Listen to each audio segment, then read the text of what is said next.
Welcome, everyone. We're just waiting for the last few people to join us here. All right. Excellent. I think we have everyone. So welcome. My name is Villamot, and I am the head of outreach and community experience here at the Framingham Public Library. Welcome to tonight's event, Lifelong Learning Lecture. This is a partnership with the Framingham State University. And tonight we are so thrilled to present a lecture with Dr. Clifford Larson. She'll be talking about her book, Walk With Me, The Life and Times of Fannie Lou Hamer. A few quick notes at the end of the lecture, we'll have a question and answer period. You can enter your questions into the chat and I'll read them out loud to Kate during the question and A section. Please make sure that when you are sending your questions that you choose send to everyone so that we are able to see it. And perhaps if somebody has the same question, we can get them all together. As you heard the lady tell you as you entered the Zoom room, tonight's program is being recorded. So if you have anybody who was not able to be with us tonight, usually our programs are uploaded to YouTube about 5 days after the event. So send them in the direction of YouTube and they'll be able to see what we were chatting about tonight. And we'll also be popping into the chat at the beginning and at the end, the evaluation form for the Framingham Public Library. We'd love to hear what you thought. We'd love to hear if you have any ideas for future programs. And we'd love to know if you'd like to join our mailing list. Please make sure you wait until the very end of the presentation to fill that out because it will redirect you to a new page. And with that, I'd like to turn over to Kate. Welcome, Kate. Thank you. It's great to be here and I'm excited to talk to you about Fannie Lou Hamer. So I am going to share my screen. I have a PowerPoint here. So let me share that with you. There we go. Fannie Lou Hamer was one of the most important civil rights activists of the 1960s. And some people know about her today. A lot of her work has been forgotten, but it's a really important story for us to know because you know, everybody celebrates Martin Luther King and we know the Rosa Parks story, but there were many people out there who did not become super famous and who came from obscure backgrounds like a Fannie Lou Hamer who did rise to the top, but she came from extraordinary circumstances, and that's what I'm going to talk to you about today and what she did and the legacy that she left us with.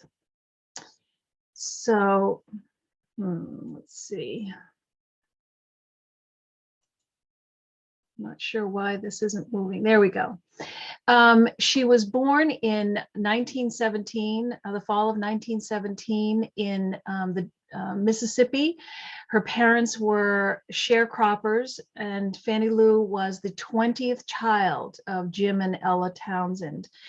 And when she was born, she was her parents had already lost 7 of those 20 children, and 4 of them in the 4 years before Fannie Lou was born.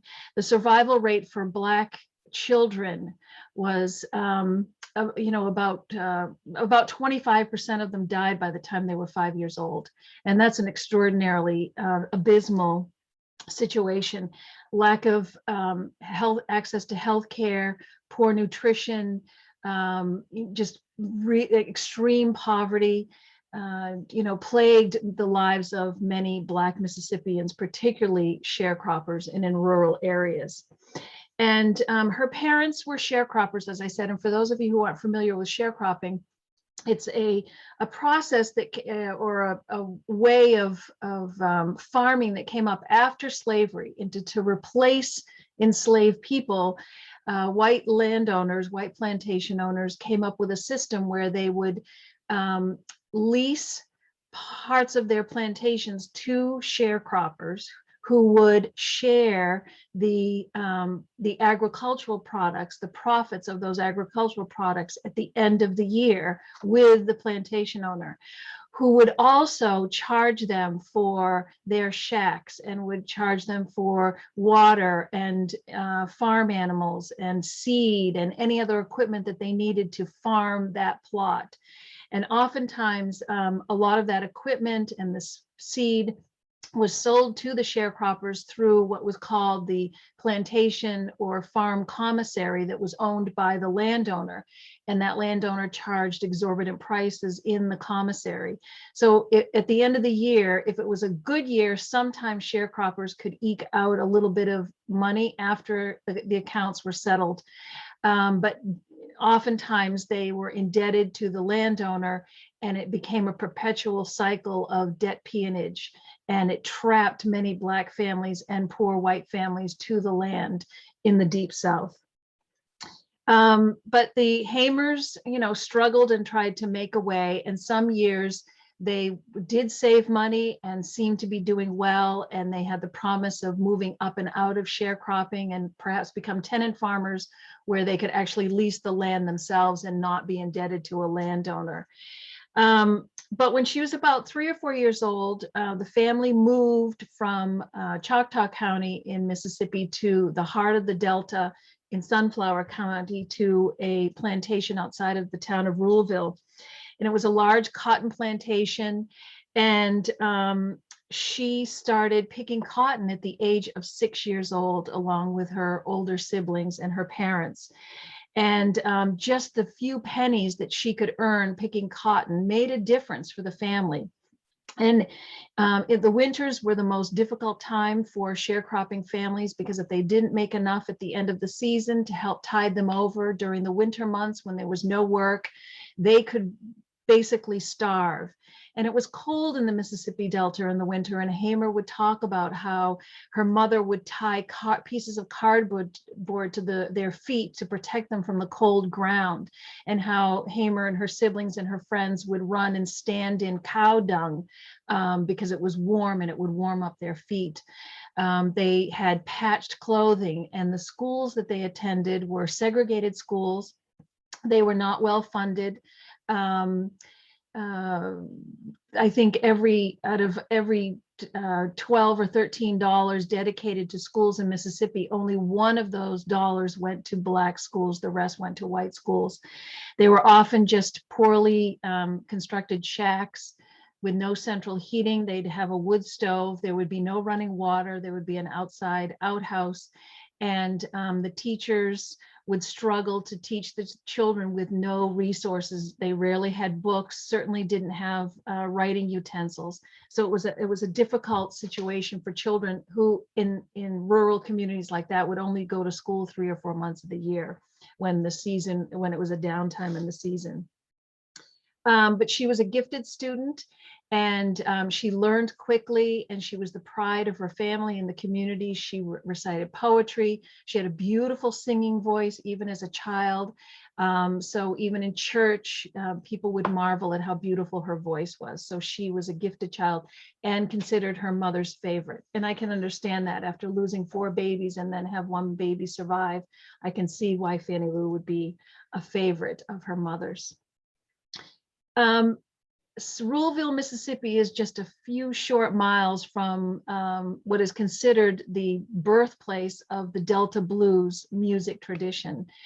And so she grew up in a region where she heard the blues singing.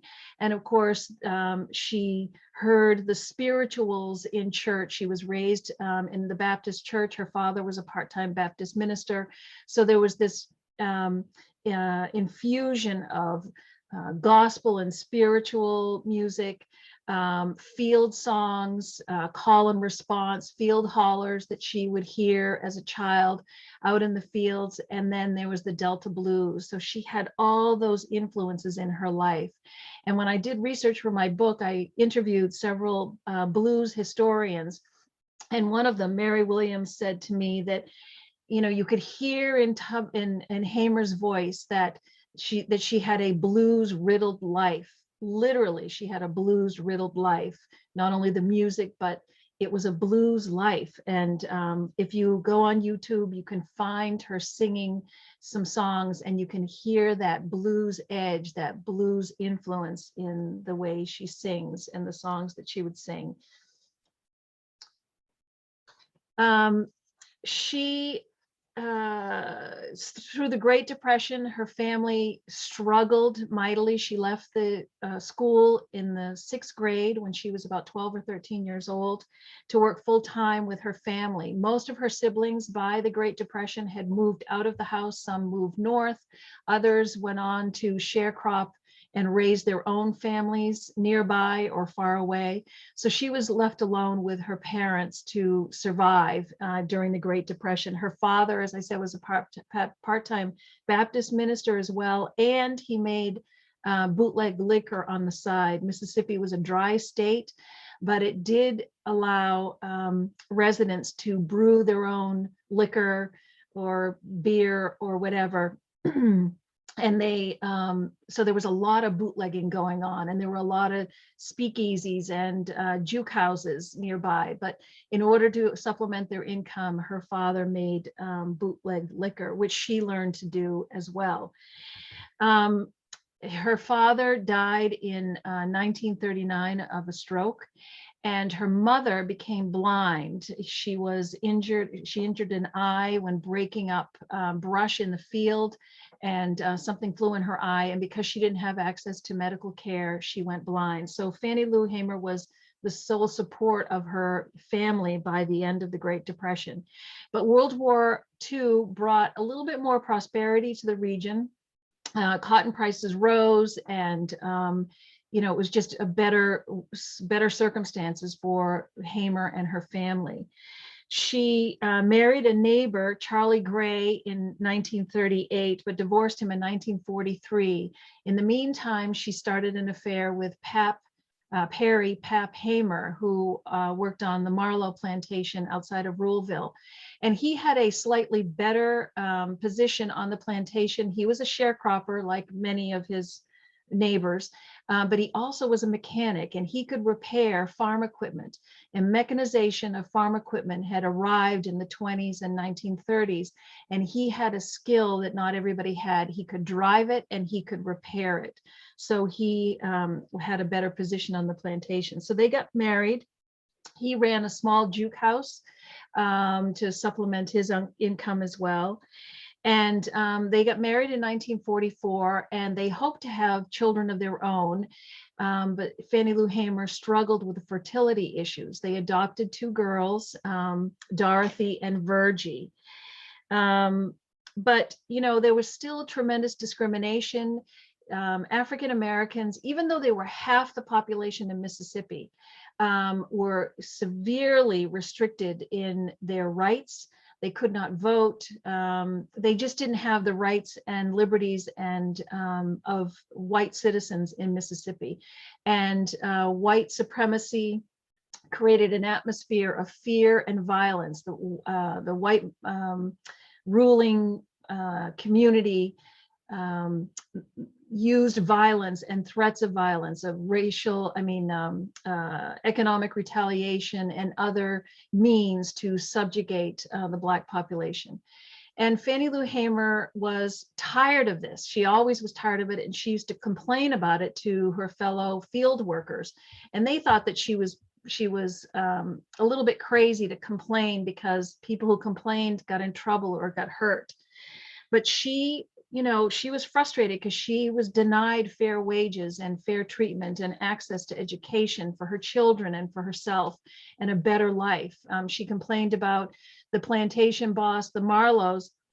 She would clean their house sometimes, and she noticed that they had indoor plumbing, beautiful bathrooms. They even had a special bathroom for their dog. But in her plantation shack, she didn't have a working toilet. They had to use the outside for their bathroom. And she just thought that was incredibly unjust to have a bathroom for a dog, and the sharecroppers didn't have running water in their cabins. So she was frustrated, and she wanted to see change, but change was slow in coming to Mississippi. But in the nation, things were percolating and moving along. And I'm just highlighting here some of the major events that many of us are familiar with. Even though activists had been fighting for equal rights for African Americans since, the Civil War, things happened in fits and starts, and there were things that, went backwards and then forwards. But in 1954, the Brown v. Board of Education decision was decided by the Supreme Court that said that schools could no longer be segregated and that they should be desegregated with all deliberate speed. The white reaction in the South was swift and violent. White communities did not want to desegregate their schools. They didn't want their children going to school with Black children. In the fall of 1955, August of 1955, a young 14-year-old boy from Chicago was visiting relatives in Mississippi, and he was murdered by white supremacists, and that was about 6 miles from where Fannie Lou Hamer and Pap lived outside of Ruleville. And this event shook the nation when it was broadcast across the news, and photographs of his battered body in a casket shocked the country. That was soon followed in December of 1955. Rosa Parks chose that moment to refuse to give up her seat for a white passenger on a bus in Montgomery, Alabama. These were seminal events in the civil rights movement during the 1950s. That was soon followed by Little Rock, the integration of the schools there. President Eisenhower was forced to send the National Guard to protect the students because the governor would not obey the laws that demanded desegregation of schools. And even though Eisenhower, was not really a civil rights man, he knew that he could not have these states defying the Supreme Court order. Young people started becoming activated during the late 1950s in particular, and they started participating in sit-ins at lunch counters throughout the South and Woolworths, and many of you may remember this or have learned about this. They would go to lunch counters, try to integrate the lunch counters that were segregated, and they would be attacked by other whites in the community, whether it was a cup of coffee or a Coke or mustard ketchup, or they would be beaten and hurt and dragged off to jail. But these were things that were happening, and more people were getting involved, and the nation was paying attention. The young people also started doing freedom rides. They were launched after the December 1960 court decision that outlawed segregation in interstate travel, meaning that buses going into states in the South, for instance, had to be integrated. You couldn't send Black people to the back of the bus, and the bus stations that they stopped at had to be integrated as well. But the white violence responded to these bus rides through these towns and cities in the South. And here's a picture of John Lewis, Congressman John Lewis, who passed away recently, and Jim Zwerg, after they had been brutally beaten during a 1961 freedom ride. They were willing to go into these communities and face violence and sometimes death in order to push this effort towards civil rights and equal rights forward. In the meantime, Fannie Lou Hamer was watching this from afar. There was not a lot going on in Mississippi. There, a lot of things were happening in Alabama and the southern states. And so she was watching carefully. And there were some seminal events that happened to her that activated her, that made her step up and decide to make a change. In 1961, while these young people are doing these freedom rides, a local white doctor sterilized her without her permission. She had been suffering with fibroid tumors, benign fibroid tumors, and the Mrs. Marlowe on the plantation recommended that she go to a family doctor, Dr. Charles Doro in Ruleville, so that he could remove the tumors so that perhaps she could get pregnant. But while she was sedated, he performed a hysterectomy on her and did not tell her. She found out when she was home recuperating, and the plantation cook overheard Mrs. Marlowe discussing the fact that Charles Doro had sterilized Hamer.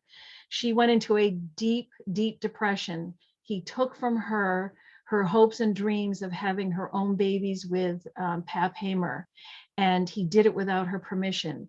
And this was like a dirty little secret in Mississippi and other states, not just southern states, but it was in, in Appalachia and other places this was happening, where poor women and women of color were sterilized without their knowledge or permission.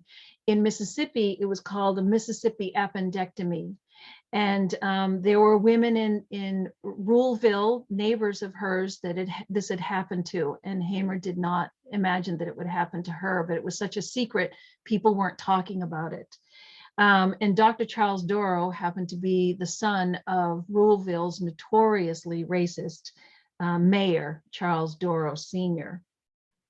So she went into this depression, and she just, she was such a deeply spiritual and faithful person, and the Bible and her church were so important to her, but it made her question her faith and faith in God. Why would God allow this to happen to her? And she struggled and struggled with that and found her way out of it. In some ways, it made her angry, and she decided to channel the anger in some productive way. And so when the Student Nonviolent Coordinating Committee came to Ruleville, Mississippi, a year later in August of 1962, Hamer was ready to listen to their ideas about moving civil rights forward in her community. The Student Nonviolent Coordinating Committee, or Snick as it is generally referred to, was organized by Ella Baker, who worked for the Southern Christian Leadership Conference, Martin Luther King's organization, civil rights organization. And she had been watching what the young people in the country had been doing the sit-ins and doing the freedom rides. And she recognized that there was some power in these young people from the North and West and Southern young people who were willing to face down the violence and to really fight for civil rights for other people, not just for themselves. And so she decided to organize them. And one of the first people that she attracted was Robert Parris Moses, Bob Moses, who died just this past summer. He was a Harvard educated young man, math teacher in New York. And he too had been watching what these young people were doing on the freedom rides and in the sit-ins. And he decided to go to Atlanta and work with Ella Baker. And he was one of the early members of Snick, along with John Lewis and several others. And Moses and several other Snick activists arrived in Ruleville, Mississippi, and they conducted a meeting at Hamer's church, William Chapel, Missionary Baptist Church there in the town of Ruleville. And she wanted to go, she wanted to hear what they had to say. And she went, and one of the Snick speakers was Reverend James Bevel, and he spoke to the audience in biblical terms, and he told them that they were meant to have rights, that God wanted them to be equal in his eyes. Everyone was equal, and they deserved civil rights as well, and that they could stand up and register to vote. In Mississippi at the time, and as I mentioned, about half the population was Black, only 5% of eligible Black voters were registered to vote because of strict voting laws, strict voter registration applications that include literacy tests, and there were poll taxes and access to completing a ballot. So it was incredibly difficult to register to vote if you were Black. And so Hamer decided right then and there at that meeting that she would try to register to vote. Now, later in her career, when she was out speaking on civil rights platforms around the country, she often told audiences that she had no idea that she was able to vote, and she had no idea about any civil rights, anything. She just was a sharecropper that wasn't connected to the outside world. Well, in fact, that was not true. And in my research, I discovered that not only was she very aware of civil rights, but she was part of a small group of Mississippians who were trying to figure out ways to to improve the lives of Black Mississippians and to bring civil rights there. During the 1950s, she tried to solicit membership in the NAACP, and she worked with Dr. T.M. Howard at Mound Bayou, who held a yearly rally, bringing in speakers from outside the state to talk about civil rights, along with music and other things. And she was among a small group of people that would have private meetings during those Mound Bayou days and try to strategize on how to bring civil rights to Mississippi. So I'm not sure why she told audiences that she wasn't aware of civil rights before 1962, but maybe it was just part of her homespun kind of way of portraying herself. I'm not really sure. But anyway, she decided to go and try to register to vote. And this is a picture of Theron Lind, who was the registrar in Forest County. And he was notorious for rejecting the applications of Black registrants. And he actually defied court orders for years during the 1960s to force him to approve voter registrations by Black residents, Black citizens.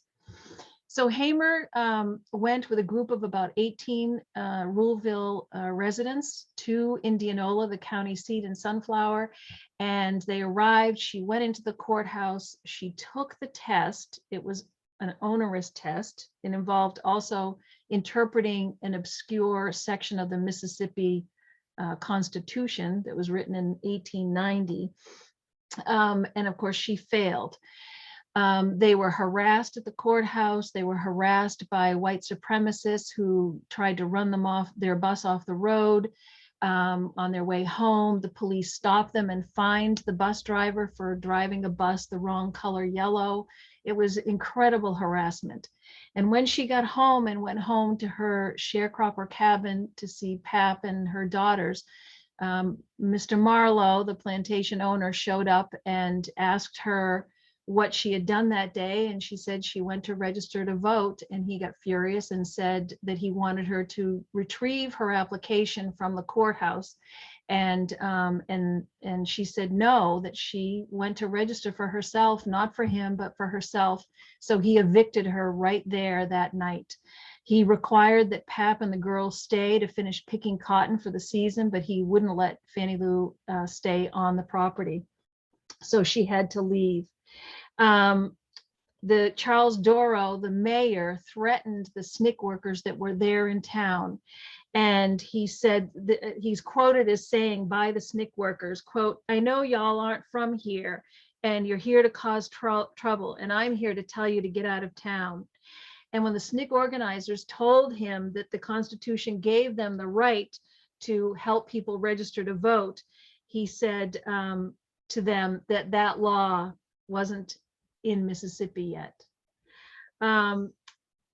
So Fannie Lou was up against this systemic culture and situation there in Mississippi and in Ruleville that would not let her exercise her rights as a citizen. So she eventually, Pap finished the season, and they found a small rental house, a 3-room house in Ruleville, the little city of Ruleville, to live in. And because they no longer had work, Snick hired Fannie Lou Hamer to be a field worker for them and to help people register to vote. And because she was literate to a degree, it was very helpful because a lot of her friends and neighbors could not read or write. So they paid her, and that helped them survive that first season after she was let go. And Snick recognized that she had tremendous leadership skills. They noticed that the people in the community listened to her and followed her advice and admired her. So they nurtured those leadership skills in her. And she had a great speaking voice. Not only did she have a great singing voice, and people loved to hear her sing, whether it was in the field or in church or anywhere, but when she started traveling around and attending civil rights meetings there in Mississippi, they loved to hear her sing. And she noticed that when they went to these rallies, these civil rights rallies and meetings, it was always the men that got up and spoke. And some of them were very dry and not very inspiring. And then they would call Fannie Lou Hamer up to the stage, and she would get the crowd going, and they would whistle and clap and stomp and cheer and yell and call and responds back to her. And if you can hear those recordings online as well, it's just remarkable how she could energize a crowd. And then she decided she was going to start taking the stage and telling her story and talking too. And then the young Snick workers really encouraged that. There were some older African-American civil rights workers already, NAACP people and other organizations had activists there too. And they were older men, and they weren't so keen on Hamer, particularly at first. But those young Snick workers really encouraged her. And in fact, one of them who I interviewed, Dr. Leslie Burr McLemore, recalled watching Hamer. He was a teenager when he met her. And he said, quote, that she was the star, the person that all of them were wowed by. No one equaled her storytelling. He went on to say that she testified and preached. She led them in rousing freedom songs and was always the center of attraction. He said that whenever she got up to speak, the room always hushed. She was a powerhouse, he said. She would shine her light, and people caught that spirit. So she really was a leader, and people responded to her dramatically. So in June of 1963, Snick sent her to South Carolina for some training programs, some courses in nonviolent protest techniques and voter registration techniques, and citizenship classes to help her, do more work in helping people register to vote and pass those onerous voting rights tests. And in fact, she ended up taking the test a couple of times and eventually passed the test. So she could vote, though it would take 2 years because she had to pay like 2 years worth of poll taxes before she'd be allowed to vote after passing the voter registration test. It was really difficult in Mississippi. In the meantime, by the way, the court clerks would register illiterate white voters on the first try. They just, even if they couldn't even sign their name, the court clerks would allow those registrants to pass. So anyway, on the way back from this training program in South Carolina that she had gone to with several of her colleagues from Mississippi and young Snick workers. Some of them as young as 15, 17 years old. There were a group of them that had gone to South Carolina. On their way back to and from the program, they sat wherever they wanted to on the bus, because they were interstate buses that they traveled on, and they went into all the bus terminals they stopped at going out to South Carolina and coming back to test the law that each terminal had to serve and be integrated along the way. And they had no problem going to South Carolina and coming back until they got to Winona, Mississippi, and the bus terminal there. When they arrived, there was a crowd sort of waiting for them. The driver of the bus had been calling ahead at every bus stop he had made coming from South Carolina and alerted them that this group was coming to Mississippi. And so the several members of her group were arrested. This is a picture of Staley's Cafe, the cafe in the bus terminal in Winona, Mississippi. And the group tried to sit at those stools at the left-hand side of the photograph in order to be served, and the waitresses refused to serve them.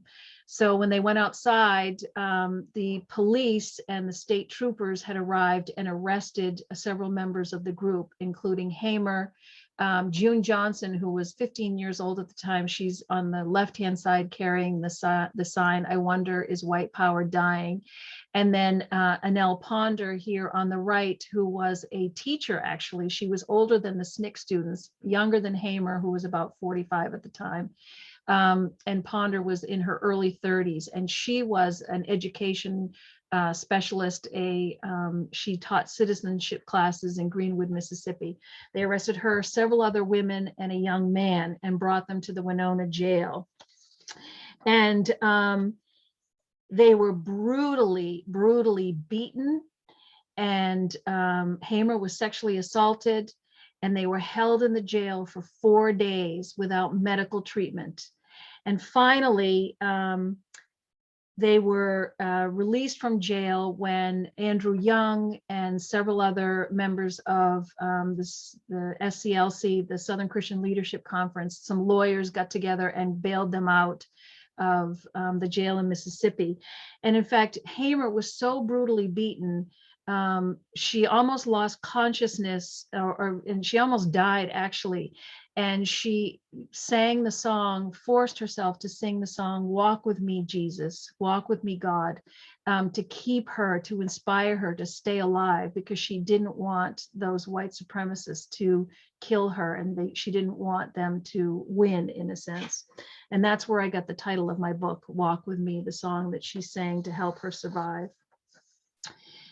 She was released with Annelle Ponder and the others on June 12th, just hours after Medgar Evers, the famous head of the NAACP in Mississippi, was murdered in his driveway in Jackson, Mississippi.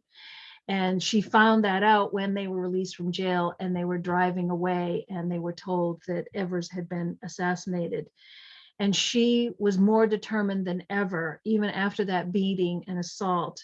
She said later, "If them crackers in Winona thought they'd discourage me from fighting, I guess they found out different." She said, "I'm going to stay in Mississippi, and if they shoot me down, I'll be buried there." She often said that they've been trying to kill her since the day she was born. So what was the difference? You know, it was going to happen one day, but she was going to stand up and keep fighting. She used that experience in Winona. It informed every speech she gave after that. It informed every song she sang. Every inspiring word that she spoke was informed by what happened to her in Winona. And Snick saw her. She'd been fire tested for sure, and she really skyrocketed as a leader after that moment. Following that assault in June, and it took her a long time to recover from it. She had permanent health injuries, a damaged kidney, and a blood clot in her left eye as a result of it. And by the way, I'll just go back to this photograph. This is from her FBI file. Her file at the FBI is heavily redacted. I requested it to be unredacted before the pandemic, and they told me it was going to take 2 years. And that was about a year before the pandemic. And throughout the pandemic, nothing happened. And I still haven't received that unredacted file. However, other friends have received the photographs in that file. And this is one of them, a photograph of her that the FBI took. And it shows just a little bit of her bruising on her arms. The other photographs I do not show in my book, and I don't show here because they are reveal parts of her naked body, and the bruising is just horrific what they did to her. It's just terrible.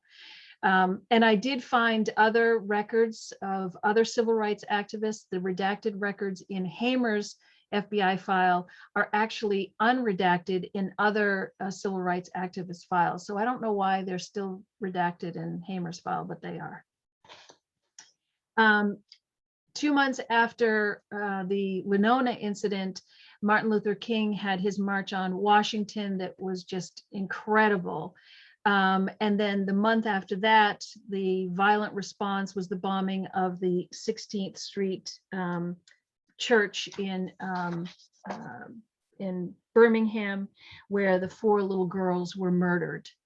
And so as the movement escalated in the country and got more and more coverage, the white response became more deadly and more dramatic to stop it from happening. Hamer got very involved in establishing an alternative Democratic Party in Mississippi.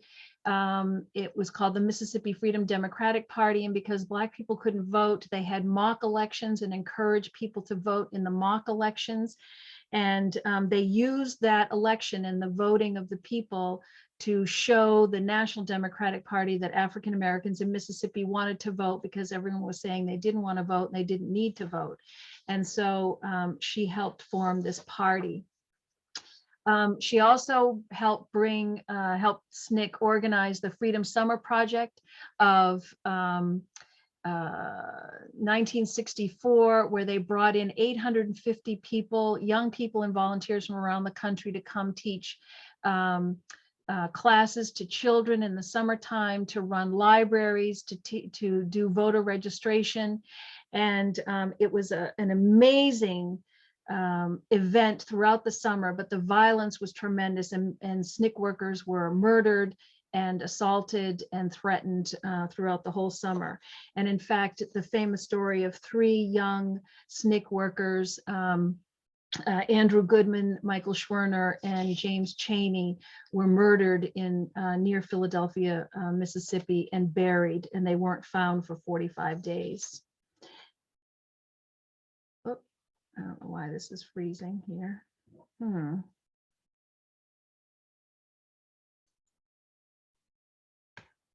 There we go. The Mississippi Freedom Democratic Party made a decision to challenge the seating of the all-white Mississippi Democratic Party delegates that were going to Atlantic City in August of 1964 to nominate President Lyndon B. Johnson for the presidency and for the November election. And they wanted to go and challenge the seating of that all-white delegation because Black people virtually were not allowed to vote in Mississippi. So Hamer went with a group of 68 delegates, and they challenged the white delegates in front of the Credentials Committee, which held a hearing in Atlantic City on August 24th. And it was broadcast on national television. Fannie Lou Hamer's speech was the most memorable. And Martin Luther King and other speakers basically read from prepared statements, but Hamer got up and shocked the audience by telling her story of violence, what happened in Winona, and that they deserve to be treated as first-class citizens just like white people, and that it's, you know, American democracy doesn't exist in Mississippi, and we've got to do something about it. And she needed to represent Mississippi, not those white delegates. People in the audience, some of those committee, Credentials Committee members that were going to vote on their challenge, some of them cried after listening to Fannie Lou Hamer. President Johnson tried to stop her from speaking by drawing the cameras away from the convention room, and he gave a little speech about, let's remember John F. Kennedy was killed 9 months ago, and Governor John Connally of Texas was wounded, and then he walked away from the podium just in time for the cameras to come back to the room, and Hamer was leaving. But NBC decided to broadcast her speech that night on national news, and the whole country saw her, and they were stunned. But Johnson made a deal behind the scenes with Martin Luther King and several other Black activists, national activists and local activists behind Hamer's back, and negotiated the seating of the all-white delegation and gave 2 non-voting seats to the Mississippi Freedom Democratic Party. It was a huge blow to Fannie Lou Hamer. Here she is with Mickey Schwerner's parents at a rally in Atlantic City.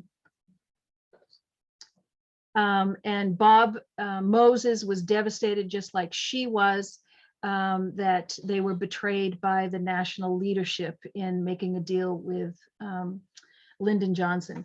But the reality is that the things that she demanded would come to fruition in 1968.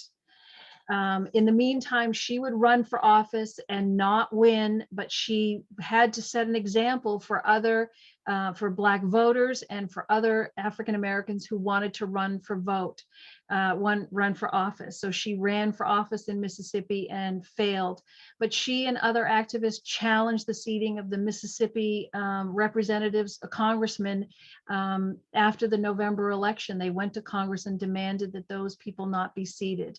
Their challenge failed again, but they were drawing attention to what was happening in Mississippi and the lack of voting rights. She did work with Martin Luther King on occasion, but he was an elite and he did not identify with the sharecropper Fannie Lou Hamer. And so they sort of worked on different planes. And while she understood and appreciated what he did, she knew that grassroots organizing and grassroots work was at the heart of the movement. And that's where change had to happen too. And but some of the elites were very mean to her. They didn't like that she wasn't well educated, that she was poor, her clothes were not the best clothing, and she had a thick Mississippi accent and her diction wasn't perfect. So they discriminated against her tremendously, and she knew it, and it was very painful for her. But 1968, she was successful in getting the white delegation from Mississippi unseated. They were not seated on the convention floor, and her party, which was renamed the Loyalist Party, Democratic Party, was seated, and they got to vote at the Democratic Convention in 1968. She also had other changes made to the Democratic National Committee, that all delegations from states moving forward from 1968 would be integrated, and that women would have greater roles in the party. And she affected platforms going through till 1972 about preschool education, Head Start programs, Medicare and Medicaid, and all sorts of platform ideas that would, anti-poverty programs and things like that. She was very, very influential in the party at that time. She was against the Vietnam War. She couldn't understand why we would be fighting in a country to liberate other people when people were basically enslaved and didn't have rights and were experiencing violence right in this country. She was she helped bring a farm co-op and to Mississippi to help poor people and help them survive the winter by growing their own food and raising their own pigs. And she was a founding member of the National Women's Political Caucus with Bella Abzug and Gloria Steinem, Betty Friedan, and Shirley Chisholm, among others. She was a very conservative feminist, but she was a feminist. The movement moved on without her. The Young Snick organization kind of imploded, and many of them became radicalized and joined the Black Panther Party. Others went on to join other organizations or go back to school and start other careers. And so eventually in the early 70s, she receded into mostly local politics and doing things in her local community.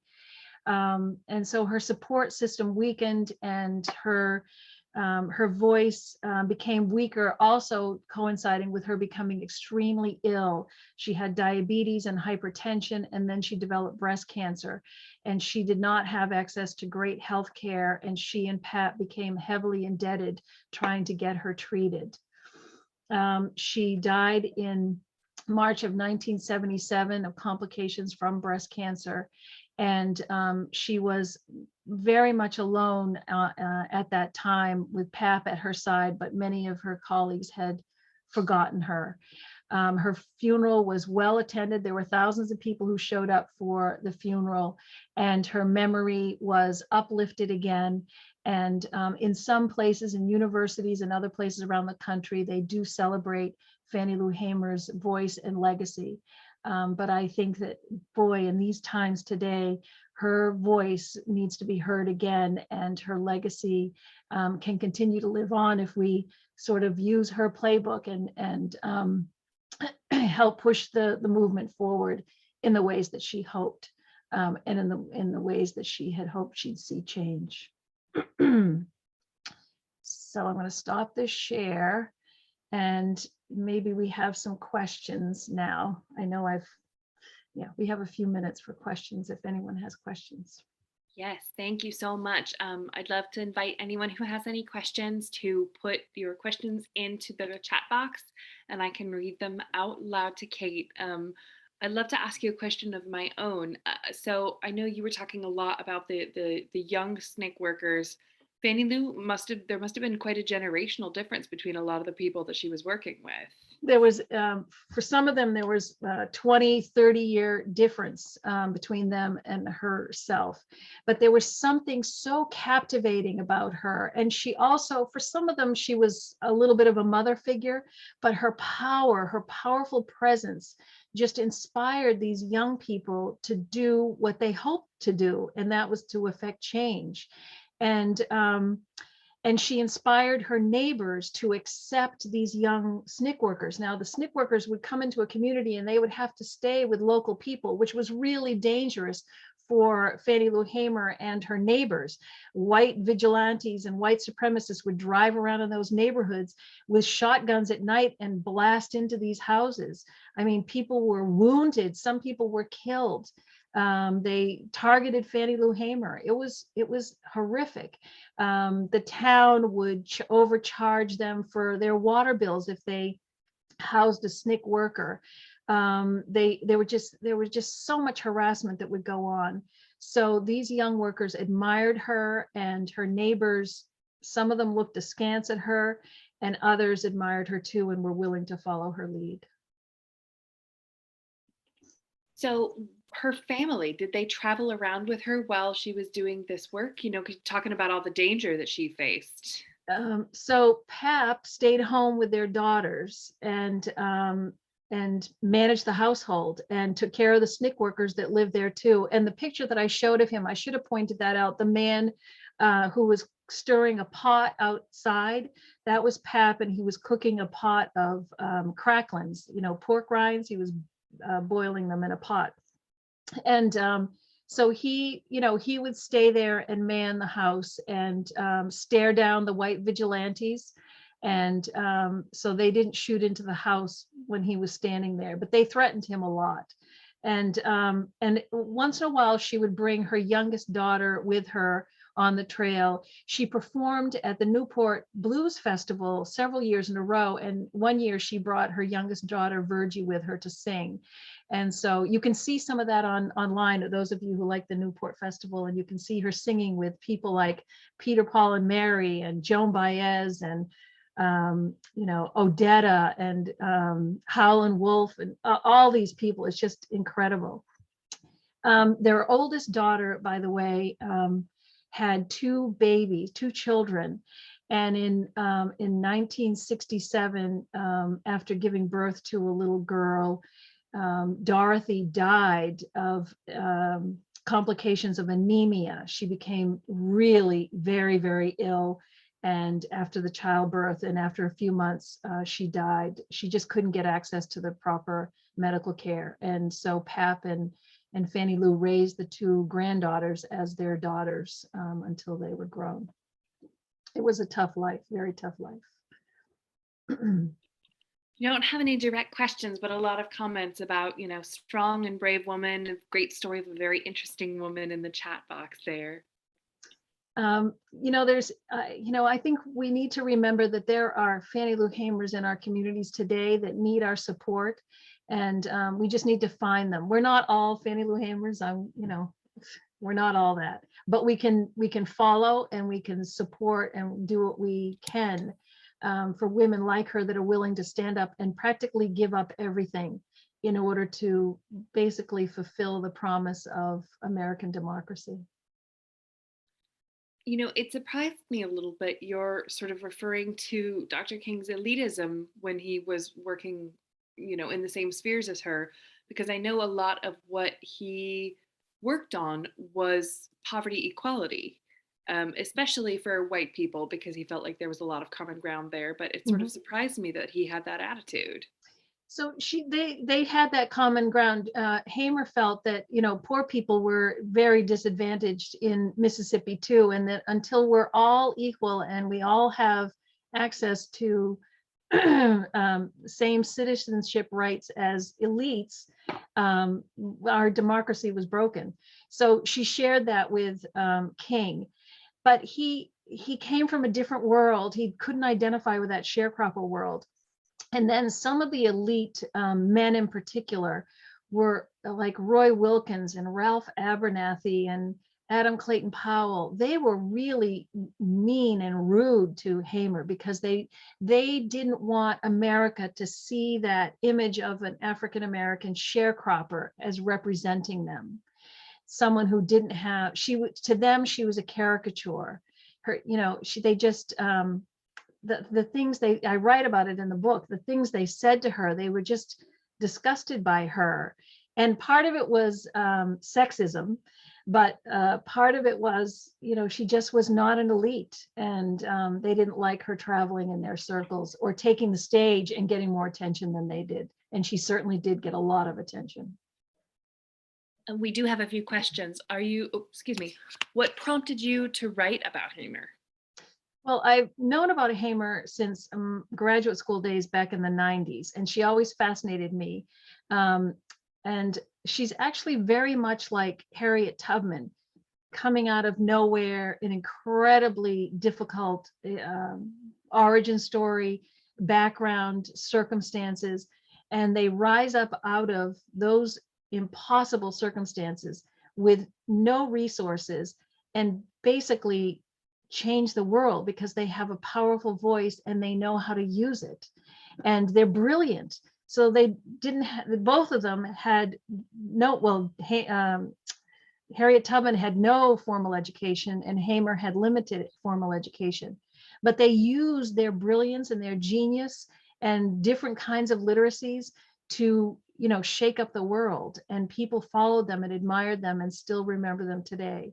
So I couldn't let Hamer go from the 1990s. She was always in the back of my mind. So after I finished my Rosemary Kennedy book, I started thinking about her a lot. She just was there. And so I decided to write about her.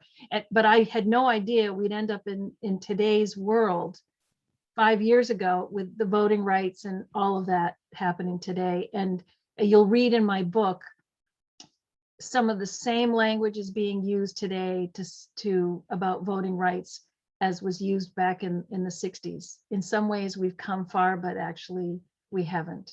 And it is shocking to me anyway. We had somebody just post something similar in the comments. I was about to read out loud to you. Are you aware of any school curriculum that includes her story?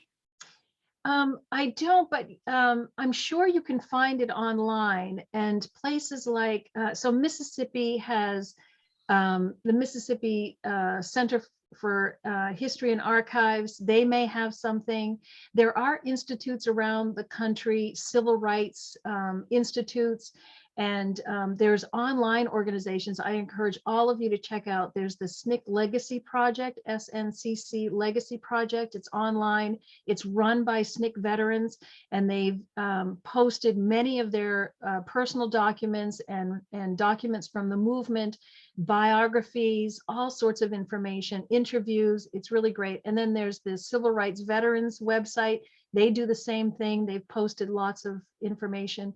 The Library of Congress, Smithsonian, and different universities like Florida State University, Davis Hawk runs a program about Fannie Lou Hamer, and several universities in Mississippi. Wisconsin State Historical Society has information, Berkeley, and they're just all over the country. You can find pockets of information and stuff about the movement and about Fannie Lou Hamer. Well, I think Steve said it beautifully in the comments. Thank you for an informative, interesting, and well-delivered presentation. Her life and spirit is better appreciated with your attention. Thank you. Do you have, the one thing that you wish that we would walk away from your presentation tonight or from Fannie Lou's life? I think just going back to what I said earlier, that she is a great inspiration. I hope the book is a hard read. I'm not hard words to read, but the story is very difficult sometimes to read because it's so, the violence and what was happening is difficult. But she is such an amazing woman, and we need to celebrate her and other women like her. And as I said today, there are Fannie Lou Hamers in our communities. So let's get out there and help them and support them and move this country forward. Well, thank you so much, Kate, for all of your information and presentation and for sharing your scholarship with us. I'd like to invite everybody. I've posted the program evaluation form in the chat again, so please let us know what you thought about tonight's event. And I'd also like to invite you to join us next week for our next week's not next week, the 18th. Next week is Veterans Day. The 18th, Dr. Deborah McMakin will talk about moving beyond the, I haven't got the full title here. Oh, she'll be talking about the Inside Out Prison Exchange Program. So that again is the 18th, same link, same time. And thank you again for being here with us tonight, Kate. Thank you for having me. It's been great. Have a good evening, everyone.